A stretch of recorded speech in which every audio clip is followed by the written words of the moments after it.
안녕하세요. 저는 얼마 전에 이혼한 40살의 여성입니다. 흔히들 40이면 불혹의 나이라고 하죠. 혹시 여러분은 불혹의 정확한 뜻을 아시나요? 불혹이란 세상의 일에 정신이 빼앗겨 갈팡질팡하거나 판단을 흐리는 일이 없게 된다는 의미라고 해요. 사실 저는 이런 불혹의 참뜻을 30대 후반이 돼서야 처음 알았는데 그 당시만 해도 과연 내가 세상에 갈팡질팡하지 않고 유혹이나 주변의 말에 흔들리지 않고 굳건해지는 날이 올 수 있을까 싶었어요. 왜냐면 저는 아주 어릴 때부터 남의 말에 아주 잘 흔들리고 거절하지 못했거든요. 돌이켜보면 그동안 내 생각과 내 고집은 하나도 부리지 않고 좋은 게 좋은 것이라는 생각으로 남의 말을 아주 잘 들으며 살아왔던 것 같아요. 그런데 40, 불혹의 나이가 되고 이혼하게 되면서 전 남의 말에 휘둘리지 않고 내면적으로 좀 더 단단해지고 성장한 것 같아요. 그저 유순하게만 살아왔던 제가 왜 이렇게 변하게 되었는지 지금부터 저의 이혼 이야기를 해보려고 해요. 저의 남편은 치과의사였어요.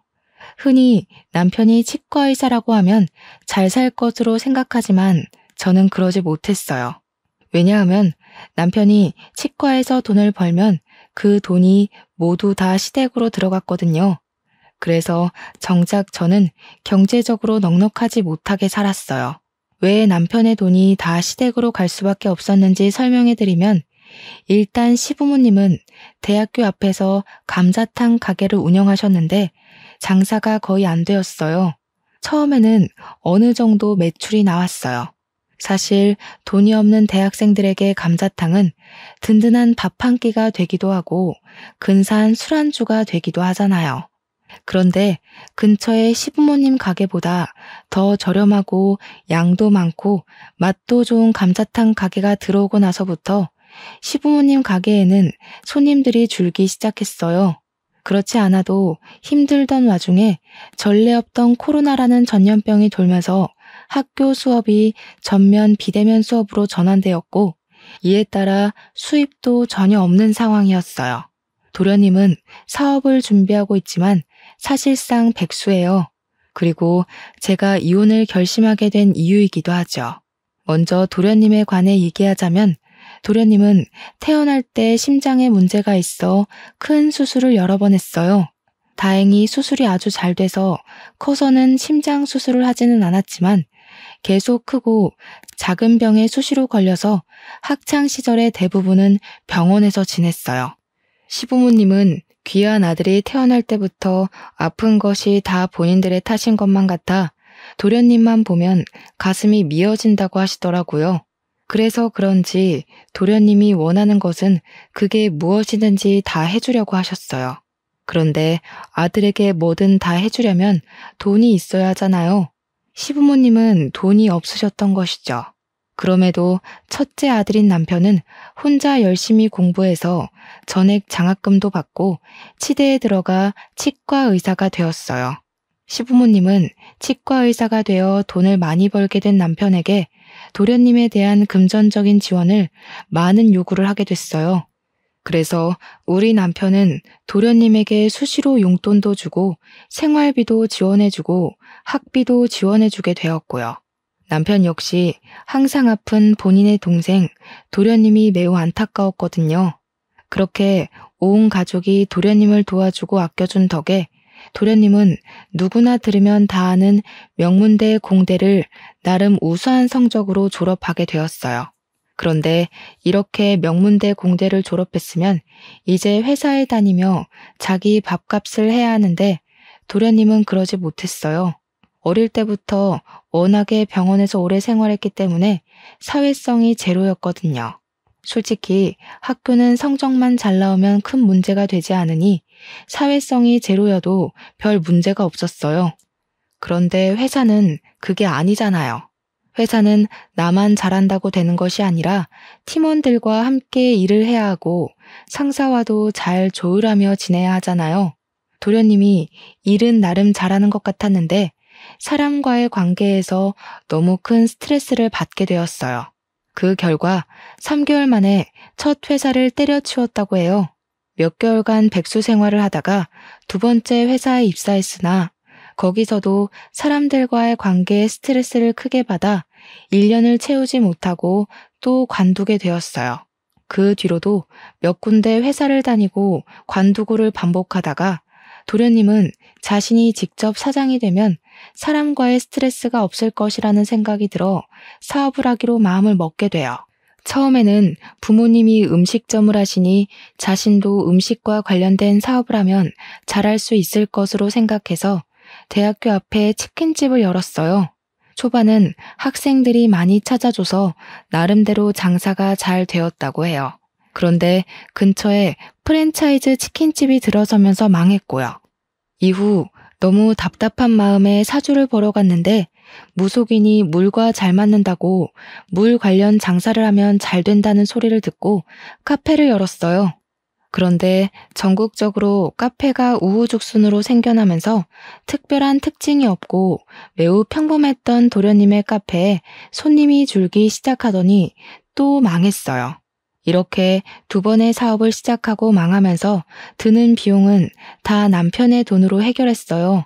이렇게 남편은 도련님의 대학교 학비에서부터 두 번의 사업 창업과 실패에 대한 비용까지 다 부담하게 되어 정작 본인의 결혼에는 쓸 돈이 없게 되었어요. 그 덕에 우리는 본의 아니게 스몰 웨딩으로 진행되었어요. 그렇지만 저는 그래도 좋았어요. 남편을 너무 사랑했고 저도 경제적으로 여유롭지는 않아서 차라리 소규모로 진행하는 편이 더 마음이 편하고 좋았거든요. 이렇게 우리가 결혼한 후에는 도련님이 학원에 문제집이나 도서를 납품하는 사업을 또 했어요. 한동안은 꽤 잘 되는 것처럼 보였어요. 드디어 자리를 잡나 싶더니 코로나가 확산으로 인해 휴원되는 학원이 늘면서 납품이 어려워졌어요. 결국 또 빚만 엄청 지고 망하게 되었어요. 이때 진 빚 또한 저희 남편의 돈으로 해결했어요. 어찌되었든 남편 본인이 열심히 일해서 번 돈으로 도련님한테 주겠다는데 저는 할 말이 없었어요. 그동안은 남편 치과가 잘 돼서 도련님한테 지원해 주어도 아이가 없는 우리 둘이 사는데 큰 문제가 되지는 않았거든요. 그런데 코로나가 확산하며 사람들이 치과에 오지 않게 되자 자연스레 치과의 매출이 줄기 시작했어요. 이제 우리도 경제적으로 어려운데 이 와중에 도련님은 마스크 사업을 하겠다고 아주 당연하게 남편에게 돈을 요구하는 것이 아니겠어요? 이 소리를 듣고 저는 속으로 도련님이 무슨 사업을 해도 쫄딱 망하는데 이제 사업 그만하고 나이도 있으니 일단 공장 같은 데라도 가서 스스로 돈을 벌어야 한다고 생각했어요. 그런데 이 말을 차마 할 수가 없었어요. 왜냐하면 남편은 정말 똑똑했고 계산이 빠른 사람이었거든요. 이런 사람의 남편의 친구가 마스크 사업으로 이번에 대박이 났다며 이번에는 절대 망하지 않을 것이라며 마지막으로 도련님을 도와주자고 저를 설득하더라고요. 게다가 시댁 식구들도 도련님이 이번에 대박이 나서 돈을 많이 벌게 되면 우리에게 좋은 집과 차를 선물하겠다고 하더라고요. 원래 우유부단하고 남의 말에 잘 흔들리던 저는 시댁 식구들과 남편의 말에 설득당해서 도련님을 도와주기로 마음먹었어요. 그리고 도련님의 사업이 남편 친구처럼 대박나기를 기대했지만 결국에는 또 망하게 되었죠. 이러던 와중에 시어머니는 당뇨병이 오셨어요. 당뇨라는 것이 합병증이 무서워서 주기적으로 약도 먹고 시간마다 혈당을 체크해야 하잖아요. 그런데 병원에 가실 때마다 시어머니가 저를 부르시더라고요. 그리고선 꼭 지갑을 두고 왔다. 갑자기 화장실이 너무 급하다. 친구에게서 급한 전화가 왔다는 빤히 보이는 핑계를 대시며 제가 병원비를 내도록 하셨어요. 저는 이렇게 매번 우리 집이 시어머니의 병원비를 부담하는 것이 너무 싫었어요. 솔직히 남편 치과도 매우 힘들었거든요. 그래서 저도 아르바이트를 구하려 했으나 코로나로 인해 워낙 불경기라 있던 사람들도 다 잘리는 마당에 저같이 경력이 오래 단절된 아줌마를 채용해준다는 곳이 아무데도 없었어요. 그래도 10년 가까이 살면서 시어머니가 저한테 싫은 소리 한 번 하시지 않았고 사랑하는 남편의 어머니고 가족이라는 생각에 싫은 내색 한 번 하지 않고 살았어요. 한 번은 남편이 회식을 가서 늦게 온다고 해서 집에서 혼자 밥을 먹고 치우고 있는데 시어머니한테 전화가 왔어요. 지금 도련님이 너무 불안해하고 식은땀이 나고 심장이 빨리 뛰어서 죽을 것 같다는데 시아버지는 잠깐 일이 있어서 밖에 계셔서 시어머니 혼자 도련님 데리고 병원에 못 가겠으니 같이 가자고 하시더라고요. 저는 깜짝 놀라 바로 시댁으로 가 도련님과 시어머니를 모시고 응급실로 갔어요. 응급실에서는 검사하더니 공황장애라고 진단을 내렸어요. 그리고 꾸준히 약을 먹고 치료를 해야 한다며 다음날 오후로 외래 진료를 잡아주었어요. 그런데 병원비를 계산하려는데 시어머니도 도련님도 지갑을 가져오지 않은 것이에요. 둘 다 워낙 정신이 없던 상황이라 그런가 보다 싶어 일단 남편 카드로 60만 원의 병원비를 냈어요. 다음날 저는 도련님이 당연히 혼자 병원에 갈 수 있을 것으로 생각했는데 오전에 시어머니한테 전화가 오더라고요. 도련님이 병원에 가야 하니 같이 좀 가달라고요. 저는 조금 이해가 되지 않았지만 어제 공황 발작으로 인해 너무 놀라서 그런가 싶어서 같이 갔어요. 병원에서 진료를 다 받고 병원비를 계산해야 하는데 화장실에 가고 없더라고요. 그 앞에 그냥 있기도 좀 그래서 병원비와 약값을 모두 남편 카드로 계산했어요. 그 다음 진료일 때 이번에는 도련님이 같이 가자고 전화가 왔어요. 마침 병원 근처에 볼 일도 있고 해서 겸사겸사 갔어요. 진료를 마치고 수납하는데 도련님이 핸드폰만 만지고 가만히 서 있더라고요. 또 제가 계산하라는 수작 같아 보여서 도련님한테 대놓고 여기서 계산하시라고 말했어요. 그랬더니 못 들은 척하고 핸드폰을 보며 자판기 앞으로 가서 괜히 커피를 뽑고 있더라고요. 뒤에 사람들은 많이 기다리고 있고 수납하시던 직원분도 빨리 계산하셔야 한다고 상하셔서 결국엔 남편 카드로 또 병원비와 약값을 계산했네요. 그날 제가 남편 카드를 내면서 2번 다시는 도련님과 같이 병원에 오지 않으리라 다짐을 했어요. 그 다음 진료일. 그날은 저희 친정엄마의 제삿날이었어요.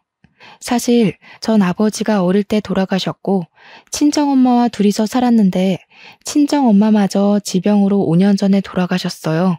남편은 바쁘다는 핑계로 매년 제사에 참석하지 못해서 저 혼자 이모 집으로 가서 이모와 함께 제사를 지내곤 했어요. 그날도 제삿날이라 이모 집에서 음식 장만하느라 바쁜데 도련님한테 전화가 오더라고요. 형수, 저 오늘 병원 가야 하는데 같이 가요. 이거 어쩌죠? 저 오늘 친정엄마 제사라 큰이모 댁에 와 있어요. 이모 댁이 우리 집 근처 아니에요? 병원 예약되어 있어서 시간 많이 걸리지도 않고 제사는 밤에 지내니까 일단 나랑 같이 병원에 가요. 병원에 갔다가 다시 가서 음식 장만하고 제사 지내면 되잖아. 형수가 같이 안 가면 나 누구랑 가요? 죄송하지만 그건 힘들 것 같네요. 지금 음식 장만을 거의 못해서요. 알겠어요. 그럼 그냥 병원비나 보내줘요. 아마 저번에 나온 병원비 그대로 보내면 될 거예요. 계좌번호 지금 카톡으로 보낼게요. 제가 왜 도련님한테 병원비를 보내야 하죠? 그리고 지금 제가 이모댁이라서 돈 이체하기 힘들 것 같네요. 죄송해요. 아니, 형수 폰뱅킹 하잖아.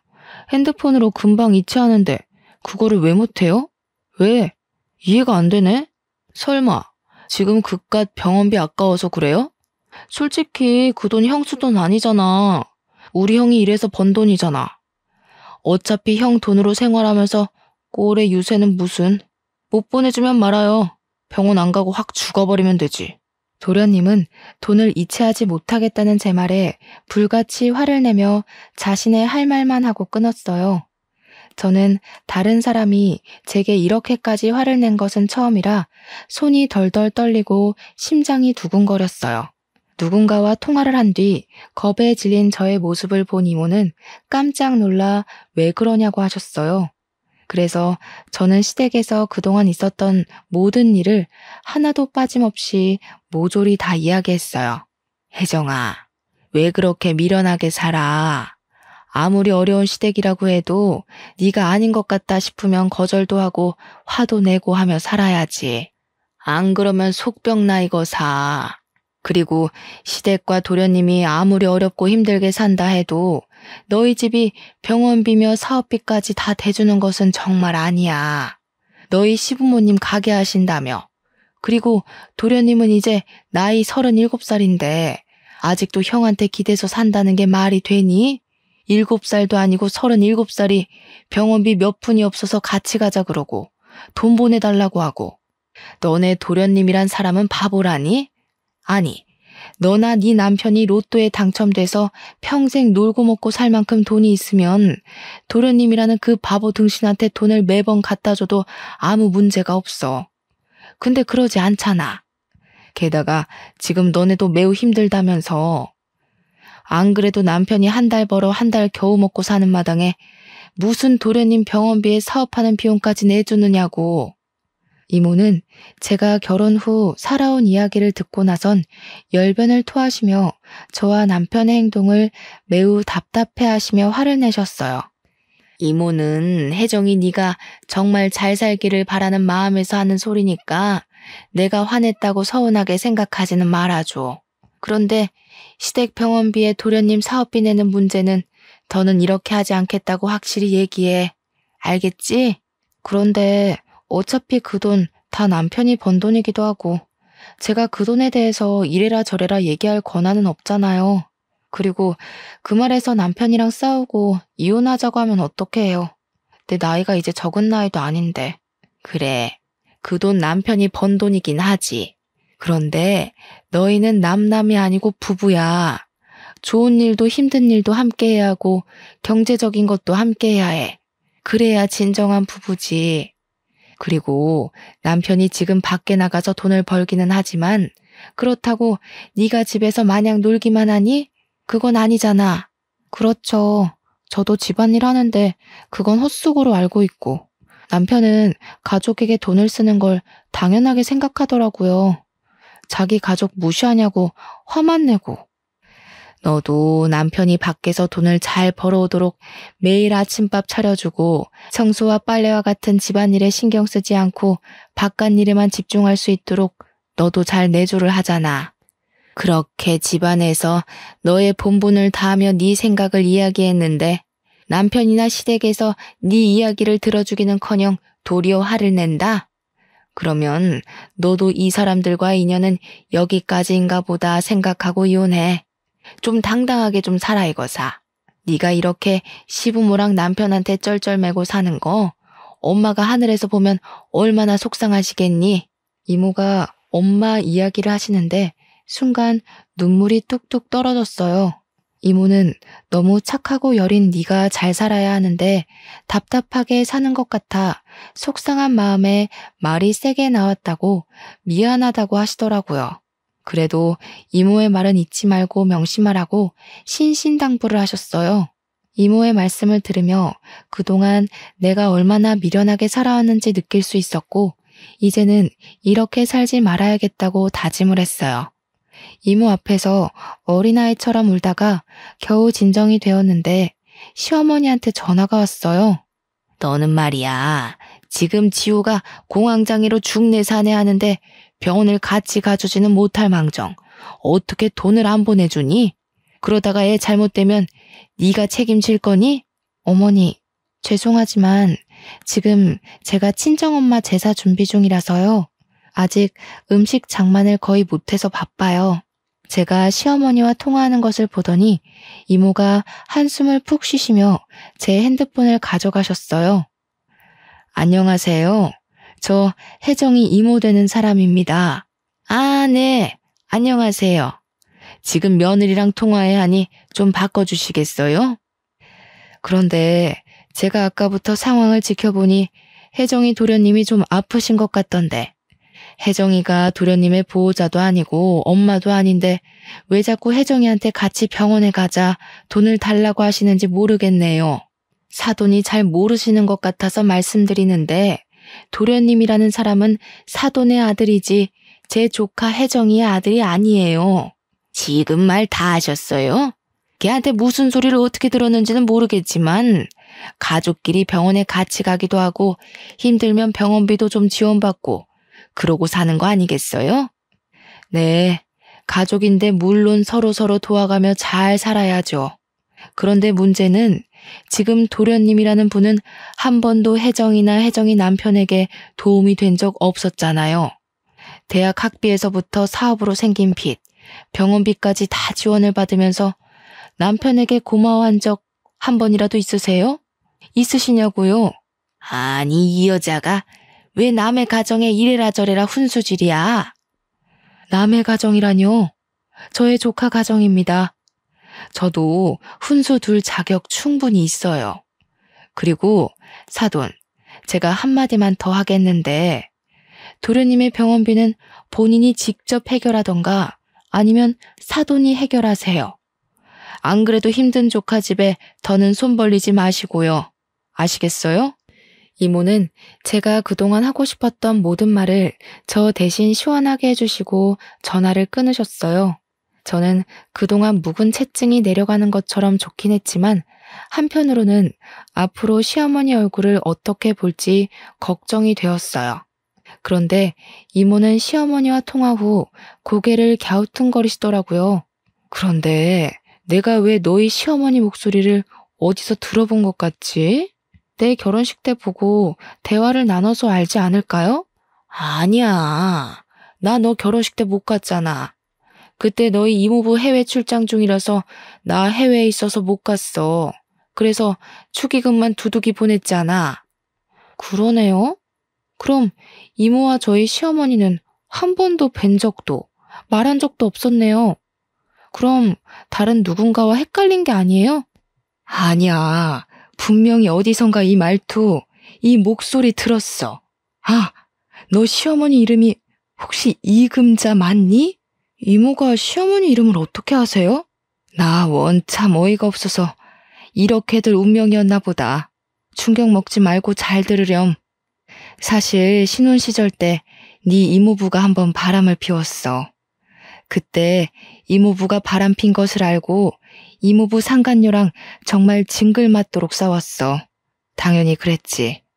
나는 네 이모부를 정말 사랑해서 결혼까지 했는데 그런 이모부가 다른 년이랑 바람이 났다고 하니 내 눈이 안 뒤집히겠니? 네? 이모부가 바람을 폈었다고요? 그래. 그래서 내가 아주 그 상간녀랑 머리털 붙잡고 대판 싸웠단다. 그때 확 이혼해버릴까도 했는데 그 당시 이혼녀라는 딱지가 큰 흠이 되던 시절이기도 했고 내가 이모부를 더 좋아해서 다시는 상간녀를 만나지 않겠다는 각서를 쓰고 계속 살게 됐지. 나중에 알고 보니까 그 상간녀는 찢어지게 가난한 집안 딸이었고 음식점을 하는 남편도 있었다더라. 그런데 음식점도 잘 안 되고 남편과도 사이가 그다지 좋지 않았었나 봐. 그래서 대기업에 다니는 네 이모부 꿰어서 팔자 좀 펴보려고 일부러 접근한 요새 말로 말하면 꽃뱀이었더라고. 근데 그때 그 상간녀가 바로 이금자, 너희 시어머니야. 네? 그럼 이모부의 상간녀가 바로 저희 시어머니셨다고요? 그런데 그 상간녀의 남편이 있었다면서요. 그럼 시어머니가 시아버지랑 결혼하고 나서 이모부랑 불륜을 저지른 거예요? 그럼 시아버지도 이 상황을 아세요? 그때 너희 시아버지는 망해가는 음식점 살리겠다고 고군분투하느라 아마 몰랐을 거야. 아니, 자기 남편은 먹고 살겠다고 그리 용을 쓰는데 마누라라는 사람은 도와주지는 못할 망정 돈 많은 남자 꿰어서 재혼할 생각을 했다는 게 말이 되니? 게다가 말하는 것이며 행동이 어찌나 무식하던지. 아무튼 그때 정말 이금자라는 여자한테 아주 학을 뗐다. 어떻게 세상에 이런 일이 있을 수가 있어요? 이래서 정말 사람 일은 한치 앞도 모른다고들 하나 봐요. 혜정아, 내가 방금 든 생각인데 이 일은 너만 알고 있어. 그러다가 나중에 네가 이제는 정말 이혼을 해야겠다 싶을 때 그때 크게 터트려서 써먹으렴. 그동안 너를 이렇게 마음고생했는데 그냥 좋게 이혼하기에는 뭔가 조금 아쉽지 않겠니? 이모는 나중에 언젠가 크게 써먹을 일이 있을 것이라며 일단 이 충격적인 사실을 모른 척하라고 하셨어요. 저는 이모의 말씀에 알겠다고 했어요. 다음 날 엄마의 제사를 무사히 마치고 집에 와 늦잠을 자고 있는데 시어머니가 집으로 오라고 전화가 왔어요. 전날 이모와 대화하며 더는 답답하게 살지 말아야겠다고 다짐은 했지만 어디 사람 본성이 어디 가나요. 전날의 패기는 다시 다 잊은 채 시댁에 떨리는 마음으로 갔어요. 시댁에 도착하니 시어머니가 도끼 눈을 뜨고 저를 쳐다보았어요. 야, 너네 이모한테 무슨 얘기를 어떻게 했길래 우리 집을 욕먹게 만들어? 그깟 병원비 얼마나 한다고? 어머니 당뇨병 병원비에 도련님 공황장애 병원비까지 솔직히 한 달에 병원비만 50에서 60만 원이나 나와요. 게다가 예전에 도련님 사업하고 망한 빚까지 아직 갚고 있고요. 솔직히 이제 치과도 코로나로 타격이 큰데 매번 병원비 부담하기가 너무 벅차요. 어머, 얘 나한테 화내는 것 좀 봐라. 그래도 너희 집이 가장 경제적으로 여유롭잖아. 그리고 그 돈이 네 돈이니? 다 우리 지훈이가 치과에서 열심히 일해서 번 돈이지. 내가 네 돈 내라는 것도 아니고 우리 아들 돈 내가 쓰겠다는데 왜 네가 호들갑이야? 시어머니의 어이없는 말씀에 저는 기가 막혀서 말문이 턱 막혔어요. 그리고 우리 아들이 그렇게 죽을 똥 쌀 똥으로 일하는데 네가 언제 도와준 것 있니? 말이 나와서 말인데 다른 집 며느리들은 애도 키우고 애들 다 크면 알아서 기어나가서 일하고 돈 벌어서 시부모 호강시켜주고 하던데 너는 애가 무슨 강목처럼 딱딱하기만 하고 그런다고 집안일을 잘하는 것도 아니고 네가 애를 낳아서 떡두꺼비 같은 손주를 안겨준 것도 아니고 너는 며느리의 본분을 다 했는지 너 자신을 돌아봐. 알겠니? 어머니, 아무리 그래도 너무하신 것 아니에요? 어떻게 제게 그런 말씀을 하세요? 집에서 우리 아들이 주는 돈으로 놀고 먹으면서 그동안 남편 돈이 시댁으로 얼마나 흘러가는지 감시나 살았어? 옛날 같으면 넌 애 못 낳아서 진작이 쫓겨났어. 사실 저희 부부는 정말 아이를 갖고 싶어서 시험관 시술을 3번이나 진행해서 겨우 임신에 성공했어요. 시어머니는 저의 임신 소식을 듣고 얼른 다니던 회사를 관두라고 하셨어요. 임산부가 회사에 다니면 안 좋다고요. 저는 계속 다니고 싶었지만 시어머니의 권유도 있었고 입덧이 너무 심해서 어쩔 수 없이 회사를 관두게 되었어요. 그렇게 회사를 관두고 집에 있는데 시어머니가 하루도 빠짐없이 우리 집에 오셔서는 사사건건 잔소리를 하셨어요. 임산부는 무조건 좋은 것만 봐야 하고 오직 영양식과 건강식으로만 먹어야 하며 TV와 핸드폰도 봐서는 안 된다며 제 일상생활의 모든 것을 제약하셨죠. 시어머니는 첫 손주이니 건강히 출산하고 싶은 욕심에 그러신 것이겠지만 저는 이 모든 것이 스트레스로만 다가왔고 결국엔 유산이 되고 말았어요. 그 뒤로 아이는 저희에게 찾아오지 않더라고요. 유산 후 저는 다시 일을 구해보려 했지만 시어머니는 아이를 가져야 한다며 제가 회사에 나가는 것에 결사반대하셨어요. 그런데 이제 와서 며느리의 도리를 운운하시며 애도 못 낳고 회사도 못 다니는 바보처럼 이야기하시니 제가 화가 많이 나더라고요.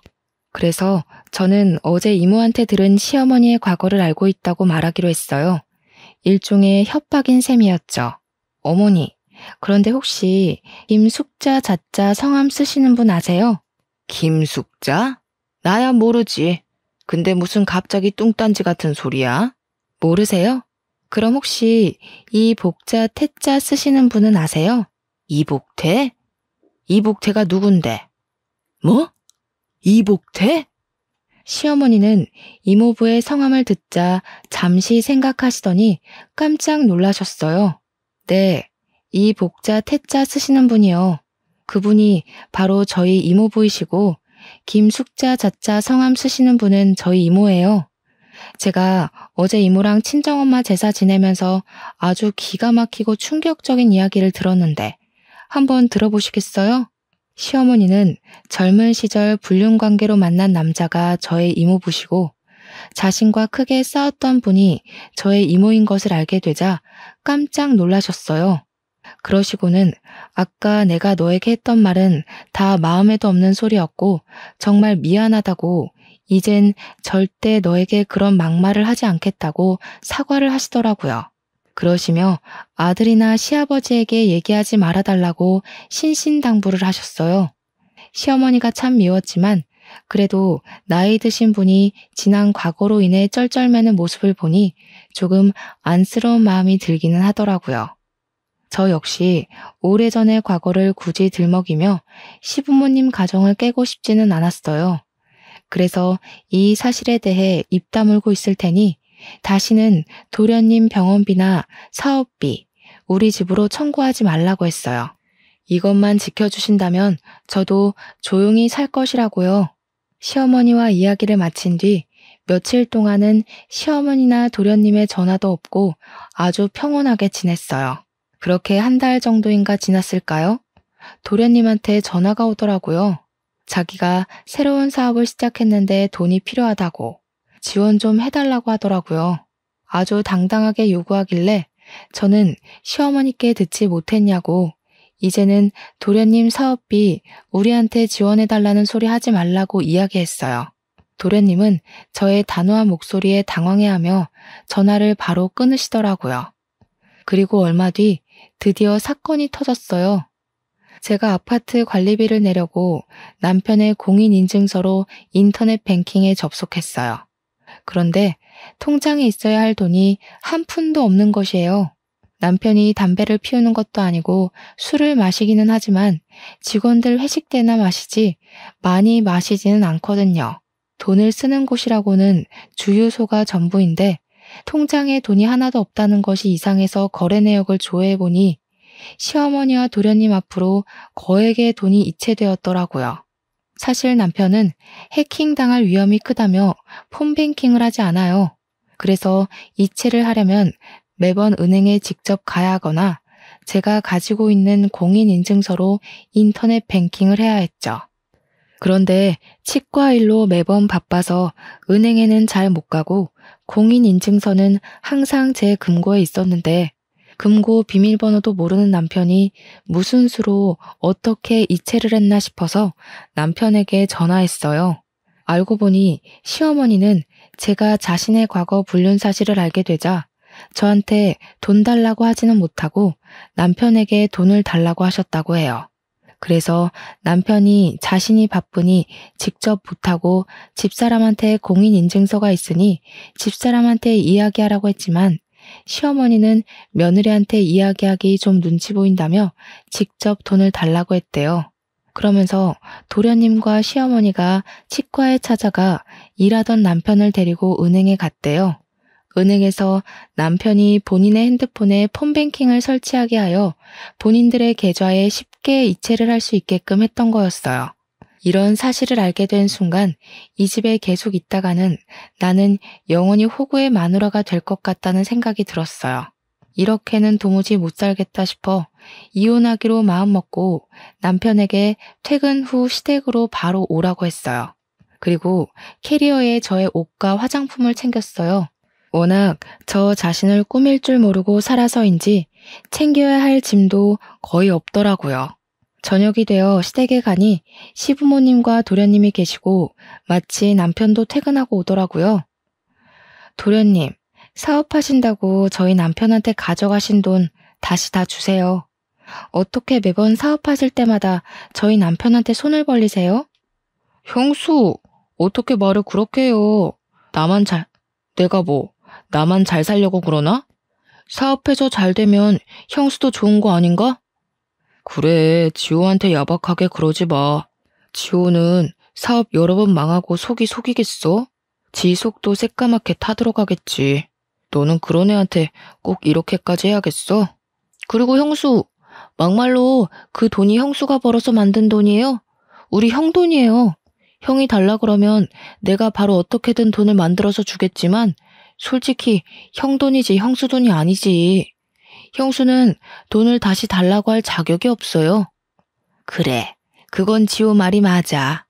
그깟 사업비 지호가 성공해서 갚으면 될 거 아니냐? 그리고 우리가 남이야? 가족이지. 가족이면 서로 어려울 때 돕고 도움받으면서 사는 거지. 안 그러냐? 난 또 뭐라고. 이깟 일로 바쁘고 피곤한 사람들 다 모아놨니? 이 얘기는 그만하고 다 모인 김에 오랜만에 같이 저녁이나 먹자. 갑자기 배가 아프네. 나 화장실에 다녀올 테니 너는 밥상 좀 차려놔라. 도련님과 시어머니는 당연히 받아야 할 돈을 받았다는 식으로 뻔뻔하게 이야기하고 남편은 오히려 도련님을 안쓰러워하며 돈을 주는 것에 대해 문제되지 않는다는 식으로 말하며 저를 속 좁고 야박한 사람으로 만들더라고요. 저는 이제 더는 참을 수가 없었어요. 이모를 통해 알게 된 시어머니의 과거를 바로 터뜨리기로 마음먹었어요. 시어머니가 화장실에 들어가시자마자 저는 스피커폰으로 이모에게 전화를 걸었어요. 그리고 제가 지금 시댁인데 저번에 말씀하셨던 상간녀 이야기 좀 해달라고 했어요. 이모는 상간녀의 존재를 어떻게 알게 되었는지부터 상간녀가 어떤 사람이었는지 아주 낱낱이 얘기해 주셨어요. 제가 돈 이야기를 하다가 갑자기 이모에게 전화하고 있으니 남편과 시아버지, 도련님은 제가 왜 이러는지 궁금해 하시더라고요. 이모, 그래서 그 상간녀 이름이 뭐예요? 그 여자 이름은 이금자야. 그 여자 남편은 그 당시에 해장국집 했었지. 아마 그 이름이 지훈이네 해장국이었을 거야. 그 집 아들 이름 따서 지었다고 하더라고. 잠깐, 지훈이네 해장국? 이금자? 그럼 우리 집사람이 그쪽 남편과 바람이 났다는 말이요? 어머, 혜정이 시어머니가 이금자였어요? 몰랐네요.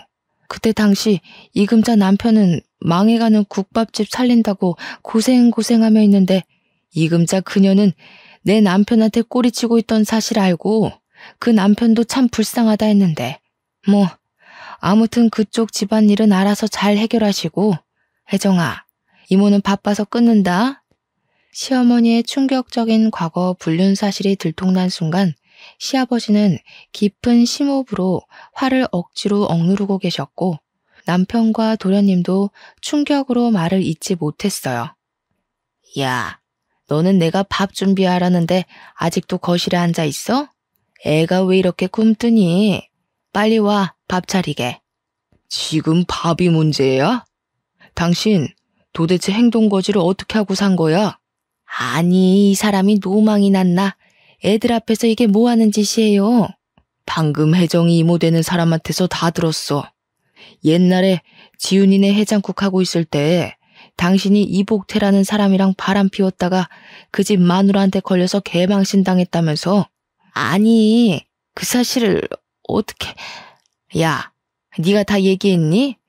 내가 얘기하지 말아달라고 신신당부했잖아. 네, 신신당부하셨죠. 저도 굳이 얘기하지 않으려고 했어요. 그런데 제가 그 전에 말씀드린 조건은 잊으셨나 봐요. 저희 남편에게 도련님 병원비나 사업비 청구하지 않는 조건으로 말하지 않는다고 했지 아예 말 안 하고 살 거라고는 하지 않았는데요. 당신이 잘못해놓고 왜 애를 잡아? 며느리 앞에서 내가 부끄러워서 살 수가 없다. 당신 내 집에서 나가. 당장 나가. 시아버지, 화가 많이 나시겠지만 잠시 진정하시고 제 얘기 들어주세요. 제가 오늘 이렇게 이 자리에 다 모이라고 한 이유를 아직 말씀 못 드렸거든요. 저는 이렇게 이모부와 불륜을 저지른 여자를 시어머니로 모실 수 있을 만큼 마음이 넓지 못해요. 그리고 도련님 사업비나 내주는 호구 남편의 마누라로 살 수 있을 만큼 경제적으로나 심적으로 여유롭지도 못하고요. 그래서 말인데 더는 이 집안에서 가족으로 살지 못하겠습니다. 저 이혼하겠습니다. 뭐? 이혼? 그런 이야기는 나랑 먼저 해야지. 갑자기 이혼하겠다고 하면 어떡해? 당신은 그동안 내가 시댁에 돈 나가는 것으로 뭐라고 하면 야박하다고 속 좁다고 뭐라고 하면서 내 편은 한 번도 안 들더라? 이젠 이런 대우 받으면서 못 살겠어. 나 지금 집 나가서 이모 집에 갈 거야. 내 짐은 이미 다 챙겼고 이혼 서류 작성해서 보낼 테니 법원에서 보자. 이혼 선언을 하고 나오는데 시아버지는 시어머니한테 소리를 고래고래 지르시고 시어머니는 잘못했다고 비시고 도련님과 남편은 말리시고 아주 가관이더라고요. 그렇게 저는 시댁의 마지막 인사를 하고 나왔네요. 그 뒤 저는 집을 구할 때까지 이모 집에서 생활하게 되었어요. 하루는 시어머니한테 전화가 오더라고요. 시어머니 본인의 과거는 잊고 다시 남편과 잘해보라고요. 이젠 정말 손 벌리지 않겠다고 예전에 생각 없이 했던 말들도 다 미안하다고요. 그러면서 지호가 어릴 적부터 몸이 워낙 약해서 내가 오냐오냐 하고 키워서 버릇도 없고 끈기도 없다며 지호 대신해서도 사과한다고 하시더라고요. 저는 그런 시어머니께 도련님이 그 나이 먹도록 혼자서 뭐하지 못하게 된 건 다 시어머니 탓이라고 하며 그동안 하고 싶었던 이야기들 다 질렀어요. 그리고 이미 전 이혼하기로 했고 저의 이 결정 번복하지 않겠다고 분명히 저의 뜻을 밝혔어요. 잠시 뒤에는 남편에게도 전화가 왔어요. 이제 다시는 도련님이나 어머니한테 돈을 주지 않겠다고 각서라도 쓰겠다고 하며 집으로 들어오라고 설득하더라고요. 예전 같았으면 남편의 설득에 홀라당 넘어갔겠지만 시댁에서 당한 지 10여 년이 되어가니 이제 남편의 그 어떤 말도 믿지 못하겠더라고요. 그래서 남편에게 원래 늘 그래왔듯 딱하고 안쓰러운 동생과 시어머니 평생 뒷바라지나 하면서 살라고, 그렇지만 나는 호구의 마누라로 살지는 못하겠으니 우린 이혼이라고 확실히 못 박아두었네요. 그리고 며칠 뒤 법원에서 이혼 도장을 찍고 저의 짧지는 않았던 결혼 생활을 마치게 되었어요. 사실 아빠가 일찍 돌아가셔서 혼자 힘들게 저를 키우는 엄마를 보면서 저는 절대 남편과 사별하거나 이혼하지 않고 남편과 함께 평생 행복하게 살아야겠다고 생각했어요. 그래서 남편과 시댁이 제게 부당한 것을 요구해도 저는 제 의견 하나 표현하지 못한 채 바보처럼 끌려다니며 살아왔던 것 같아요. 원래부터 제 성격이 그렇기도 했고요. 그런데 이렇게 답답한 성격이었던 제가 이혼이라는 과정을 겪고 부록의 나이가 되어보니 이젠 아닌 건 아니라고 말할 수 있게 되었고, 예전보다는 남들의 눈치 보는 것 없이 내면적으로 단단하게 변한 것 같아요. 사실 이혼하고 나서 한 회사에 들어가게 되었는데 이혼녀라는 딱지가 있고 경력이 단절된 나이 많은 제가 과연 잘할 수 있을까 걱정이 너무 많았어요. 제가 워낙 눈치도 빠르고 순간 집중력이 좋아 업무는 빨리 익히는 편이지만 사람들과의 관계는 정말 어려웠거든요. 결혼 전 회사 다닐 때는 사람들한테 이리 치이고 저리 치이며 스트레스를 정말 많이 받았던 것 같아요. 그런데 이제는 회사에서 사람들과 관계를 맺을 때 한결 마음에 여유가 있는 기분이에요.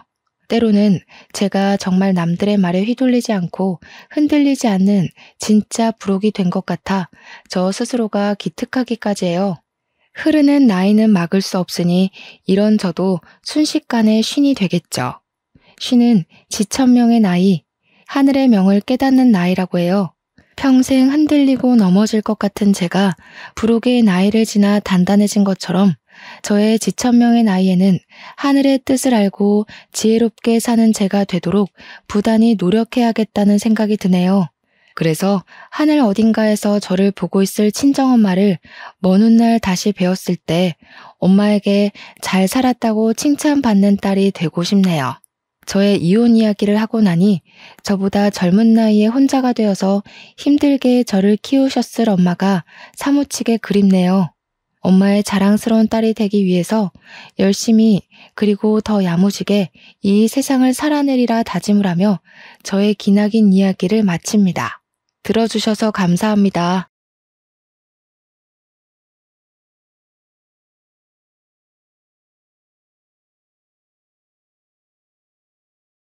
안녕하세요.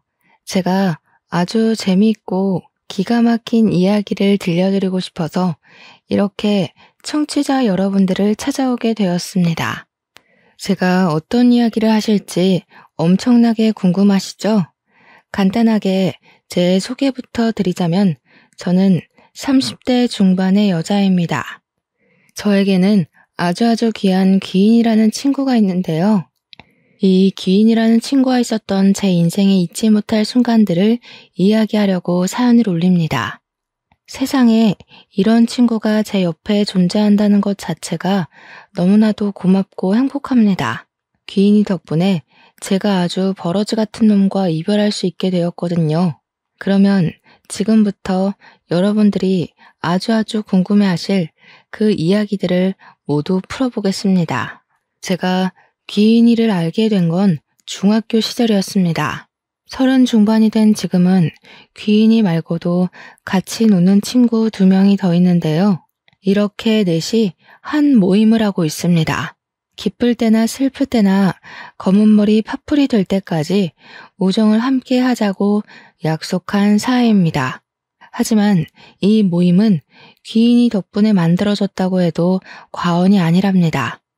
제가 중학교 3학년 시절로 돌아가 제 인생에 잊지 못할 슬픈 이야기부터 시작을 해보도록 하겠습니다. 중학교 3학년 새 학기를 시작했을 때 귀인이와 짝꿍이 되었습니다. 중학교 1학년 시절부터 귀인이에게는 좋지 않은 소문이 들러붙어 있었습니다. 귀인이의 엄마가 무당이라 귀신 들린 아이라고 가까이 가면 큰 화를 입는다는 소문이었습니다. 세탁기 골목 안쪽에 있는 선녀 보살집이 귀인이네 집이라더라. 그 집에서 무당이 될 준비를 하고 있다더라. 아니다, 선녀 보살이 귀인이라더라 하는 소문 말이죠. 무성한 소문이 중학교 1학년 때부터 따라붙었던 귀인이는 자연스럽게 전교생이 기피하는 왕따가 되었습니다. 귀인이 자체도 공부에 취미가 없는 건지 친구들이랑 어울리는 게 싫은 건지 학교에 도착하면 내내 잠만 자는 아이이기도 했고요. 같은 반인 것도 불편한데 짝꿍까지 되니까 저는 정말 하루하루가 숨막히게 불편했습니다. 귀신 들린 아이가 짝이라는데 싫지 않을 친구가 있을까요? 짝이라지만 며칠 지내보니 서로 말을 섞을 일도 없고 저도 어울리는 친구들이 따로 있었기 때문에 부딪힐 만한 일은 일어나지 않았습니다. 그렇게 한 학기가 지나고 여름방학이 되었을 때 저에게 아주 큰일이 벌어지고 말았습니다. 여름방학이라 가족들끼리 계곡으로 여행을 가게 되었어요. 이모네 가족, 우리 가족 할 거 없이 계곡 옆에 텐트를 치고 물놀이도 하고 고기도 구워 먹고 그렇게 하루를 보내기로 했습니다. 그런데 그날 예상치 못하게 밤사이에 비가 엄청나게 오기 시작했고 상류에서부터 물이 대량으로 쏟아지는 바람에 계곡이 범람하게 된 것이었습니다. 저는 텐트에서 자고 있다가 아빠의 급한 부름에 놀라서 텐트를 떠나게 되었는데 빗소리에 서로 우왕좌왕하느라 의사소통이 전혀 되지 못했던 거죠. 엄마는 제가 텐트에서 자고 있는 줄 알고 텐트를 향해 달려오셨고 그대로 범람한 물에 휩쓸려 사라지게 되었습니다. 완전히 자연재해 사고였고 물에 빠지고 나서야 싸늘하게 식은 엄마를 찾을 수 있었습니다. 당시 뉴스에도 나오고 큰 사건이라 며칠 동안 신문에도 나오고 했었죠. 저를 구하기 위해 돌아가시게 된 엄마. 제 죄책감은 말로 할 수 없을 정도였습니다. 갑작스러운 장례에 친구들은커녕 학교에도 말을 못하고 장례식을 치르게 되었습니다. 하필이면 방학 중이기도 해서 제 친구들은 아무도 오지 못했어요. 장례식장에서 혼자 울면서 엄마 하고 있는데 대뜸 귀인이가 장례식장을 찾아온 게 아니겠습니까? 울고 있는 저를 향해 이온 음료 하나를 내밀더니 쭈뼛해하면서 너네 엄마가 너 무사해서 다행이래 이런 말을 하는 겁니다. 순간 소름이 오소소 돋더라고요. 저희 엄마가 돌아가신 걸 친구들도 선생님도 아무도 모르고 있었으니까요. 아무리 뉴스에서 연일 보도가 된다고 해도 누가 죽었는지 어디서 장례식을 치르는지는 나오지 않으니까요. 제가 너무 놀라서 눈물이 뚝 멈추더라고요. 그래서 귀인이를 붙잡고 물어보았습니다. 여기는 어떻게 알고 온 거냐고 물었더니 저한테 너도 나 소름 돋는다고 피할 거 아니니? 하고 되묻더라고요. 피하지 않을 테니까 사실대로 이야기해달라고 했더니 귀인이가 한숨을 푹 쉬면서 이야기를 해주었어요. 꿈에 모르는 아줌마가 나타나서 제 이름을 계속 부르더래요. 듣다 보니 짝꿍 이름인 걸 알아서 제 짝꿍 말하는 거냐고 물어보니까 그 아줌마가 맞는다고 고개를 끄덕이더래요. 그랬더니 말 좀 전해달라고 하면서 자기는 괜찮다고 우리 딸 무사해서 다행이라고 전해달라고 하고는 사라졌다는 겁니다. 다음날 눈 뜨자마자 인근 장례식장에 전화를 돌려서 제 이름을 대니까 딱 이곳에서 알려주더라는 겁니다. 지금 장례를 치르고 있는 중이라고 호시를 말해주더래요. 말을 전해달라고 꿈에 찾아왔는데 그냥 무시하는 건 예의가 아닌 것 같아서 찾아온 거라고 하더라고요. 저는 우리 엄마가 왜 내 꿈에는 나타나지도 않고 네 꿈에 나와서 그랬을까 하면서 막 울었어요. 그랬더니 귀인이가 우는 저를 상당히 곤란해하면서도 어설프게 저를 끌어안고는 토닥토닥 해주더라고요. 그러면서 하는 말이 원래 걱정 많은 귀신은 한이 남는 법인데 자기가 대신 말을 전해줬으니까 좋은 데 가셨을 거라고 하더라고요. 너무 울지 말고 힘내라고 이야기를 하는데 그 어떤 위로보다 저에게 힘이 되는 말이었습니다. 그렇게 단 한 번의 만남으로 귀인이에게 저는 마음을 온통 빼앗겨 버렸어요. 방학이 끝나고 학교에 가게 돼서부터는 혼자 밥 먹고 잠만 자는 귀인이를 깨워서 엄청나게 챙겨주었습니다. 저랑 친했던 애들은 귀인이랑 어울리는 저를 보고 왜 귀인이랑 노냐고 저를 문책하기도 했지만 저는 아무것도 상관하지 않았습니다. 제가 귀인이 뒤를 졸졸 쫓아다니니 자연스럽게 단짝이 되었고 저랑 친했던 친구들이랑은 멀어지게 되더라고요. 뭐 중학생이니까 그럴 수 있지만 귀인이의 속도 모르고 배척부터 하는 친구들에게 실망을 하기도 했습니다. 다행인 건 귀인이랑 제가 같은 고등학교에 진학을 하게 되었다는 것이었어요.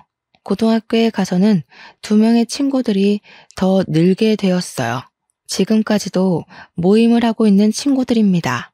물론 사람을 대하는데 서툰 귀인이를 대신하여 제 친화력이 한몫한 거긴 하지만 다들 귀인이의 내면을 바라봐 준 듯 했습니다. 그 뒤로 우리 넷은 진짜 단짝이 되었어요. 공부도 같이 하고 노래방도 같이 가고 야자도 같이 땡땡이 치고 떡볶이를 먹으러 가기도 했고요. 나름 편했던 건 귀인이가 무당집 딸이라는 소문이 고등학교에도 자자했기 때문에 일진 친구들도 귀인이가 무서워서 저희는 건드리지 않았습니다. 당시에 저희 학교 일진 애들이 돈도 뺏고 학교 폭력도 일삼는 아주 못된 애들이었거든요. 우리 넷은 학교 생활하면서 단 한 번도 그런 일에 휘말리지 않고 잘 지낼 수 있었죠.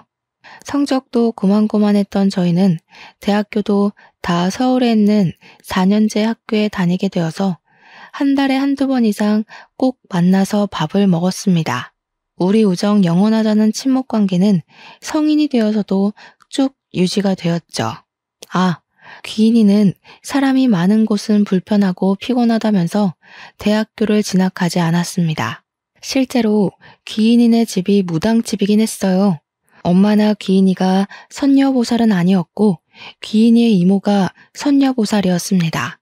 저에게 은근슬쩍 대학교에 가면 성적 비관으로 죽은 귀신들이 많다면서 골치가 아프다고 하는데 그런 말 할 때는 친구지만 소름 돋더라고요.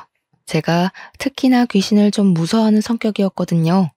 물론 우리 넷이 친한 것과는 별개로 친구들의 부모님은 귀인이를 별로 좋아하지 않았습니다. 저야 뭐 우리 엄마 장례식장에 귀인이가 찾아왔을 때 아버지도 같이 있었고 우리 엄마가 전해달랬던 말을 듣고 아버지도 오열을 하셨었기 때문에 아버지는 귀인이를 정말 귀한 대접 받아야 하는 사람이라며 참 좋아하시긴 했지만 다른 친구들네 부모님은 아니었어요. 무당집 애라고 온 동네에 소문이 자자한 친구인데 고등학교 때 친했으면 그걸로 끝이지 뭘 대학까지 가서 만나나 이런 소리를 하셨죠. 친구였던 민지와 은영이는 그런 부모님이 고리타분하다고 했지만 귀인이를 별 대수롭지 않게 그러실 수 있지 하고 넘어가더라고요. 두 번째 사연은 민지가 대학교 MT를 가기로 한 날 벌어졌습니다.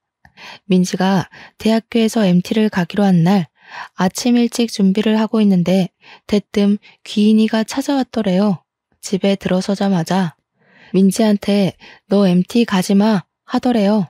민지도 당황하고 준비를 돕던 민지네 어머님도 너무 당황해서 아침부터 왜 저러냐고 막 그러셨대요. 민지는 지금 나가야 아슬아슬하게 도착할 거라며 귀인이 보고 빨리 집에 가라고 이야기를 했는데 민지네 어머님은 순간 찝찝하셨대요. 귀인이가 계속 무섭게 쳐다보면서 저 MT 가지 마. 지금 가면 안 돼. 이러면서 못 나가게 현관문을 막고 있었다니 얼마나 놀라셨겠어요. 거기다가 귀인이가 무당집 딸이라는 소문이 무성했으니까 민지네 어머님도 결국에는 민지를 말리게 된 거죠. 너 MT 가지 말라고. 갑자기 어머님이 말리기 시작하니까 민지는 발만 동동 굴렀다고 하더라고요. MT 가면 밤새 술 먹고 놀 생각에 신이 잔뜩 나 있는데 아침부터 이게 무슨 일인가 싶어서 막 애원을 했대요. 민지는 귀인이한테 도대체 자기한테 왜 그러느냐며 실랑이를 벌인 거죠. 그랬더니 귀인이가 대뜸 민지네 어머님한테 아줌마 운전할 줄 아세요? 하고 물어보더래요.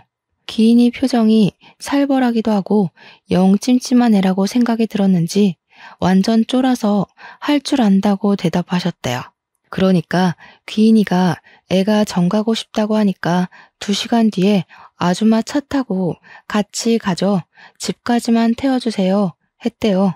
그러니까 민지네 어머님이 말릴 수도 없고 싫다고도 못하는 우왕좌왕하는 사이에 민지 휴대폰에 연락이 막 쏟아지더랍니다. 학교 친구들이 너 왜 안 오냐, 지금 출발해야 된다 하면서 언제 오냐고 물어보더라고요. 민지가 이미 늦었다는 생각이 동기들에게 피해를 줄 수 없어서 일이 생겨서 좀 늦을 것 같으니까 먼저 출발하라고 했다고 하더군요. 버스를 타던 엄마가 데려다 주던 늦게라도 가기만 하면 된다는 생각에 학교에서 빌린 관광버스를 먼저 보낸 거죠. 그러면서 귀인이에게 화가 너무 나서 으르렁거렸대요. 무슨 일인지는 모르겠지만 딱 2시간만 있다가 나가겠다고. 2시간이 뭐가 중요한지 모르겠지만 별일 아니면 화 많이 낼 거라고 엄포를 놓고요. 그렇게 불편하게 거실에 셋이 나란히 앉아서 시간이 가기만 기다렸대요. 민지 말로는 그때의 공기가 얼마나 불편했는지 밥을 안 먹어도 체하는 기분이었다고 했습니다. 그렇게 2시간이 채 안 된 시점에 귀인이가 대뜸 리모컨을 찾더니 뉴스 채널을 틀더랍니다. 민지네 어머님은 기가 막혀서 아무 말도 못하고 귀인이를 쳐다보고 민지도 어이가 없어서 가만히 있었대요. 그런데 그 순간 고속도로에서 15중 추돌 사고가 났다면서 긴급 속보가 막 뜨더랍니다. 리포터가 분주하게 사건 현장을 이야기하는데 뉴스에 떡하니 MT에 가려던 D 대학교 학생들이 크게 다쳤다고 뜨더래요. 순간 민지 어머님이 아악 하면서 소리를 지르고 민지는 머리털까지 쭉 뼈서는 느낌이 들었대요. 놀래서 MT에 간 친구들에게 민지가 전화를 걸었는데 그 누구도 받지를 않고 조교한테 전화하니까 조교가 민지야 너 무사하니? 이러더래요. 민지가 조교한테 저는 늦어서 버스를 못 탔다고 하니 사고 난 차량이 동기들이 탄 차가 맞다면서 다들 병원으로 이송이 되었다고 전해주더랍니다. 너라도 버스 안 타서 다행이라고 하늘이 도왔다고 막 그러더라는데 귀인이가 아무 말 없이 민지를 보고 있었대요. 다행인 건 사망사고는 일어나지 않았고 몇 명은 크게 다쳐서 병원 신세를 오래 져야 했다고 했어요. 그날 이후로 민지네 어머님은 귀인이한테 완전히 뿅 가는 바람에 귀인이만 보면 손이 무겁게 먹을 걸 싸주시곤 했대요. 우리 딸 살려준 게 귀인이라면서 동네방네 자랑도 하시고 그런데 귀인이는 그냥 친구라서 도운 거라고 딱 잘라 이야기했다고 하더라고요. 민지는 귀인이 덕에 살긴 했는데 다시 생각해도 너무 놀랍다면서 귀인이한테 어떻게 알았냐고 막 물어보더라고요.